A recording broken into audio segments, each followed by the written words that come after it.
একজন সধবা রমণীর অহংকার হলো তার সিঁথির সিঁদুর, আর সেই সিঁথির সিঁদুর তুলে দেয় তার স্বামী তার মাথায়।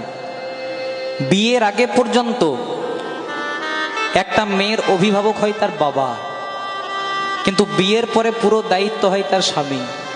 অন্নদানে পিতা স্বামী, রতিদানে পতি, পিণ্ডদানে পুত্র স্বামী, পরকালের গতি। উপদেশে গুরু স্বামী, পূজাতে দেবতা, বিপদে রোগেতে অসুধি সম, বিপদেতে ভ্রাতা। খুব দামি কথা।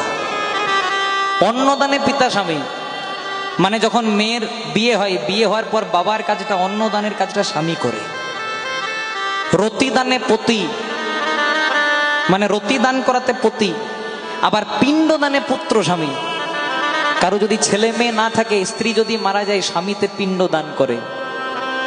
পিণ্ডদানে পুত্র স্বামী, পরকালের গতি। উপদেশে গুরু স্বামী, একটা সৎ উপদেশ দেয়, গুরুর কাজ করে। উপদেশে গুরু স্বামী, পূজাতে দেবতা, স্বামীকে পতি পরমেশ্বর রূপে পূজা করা হয়। আবার রোগেতে অসুধি সম, বিপদেতে ভ্রাতা। এই কাজটা স্বামী ছাড়া করতে পারে না।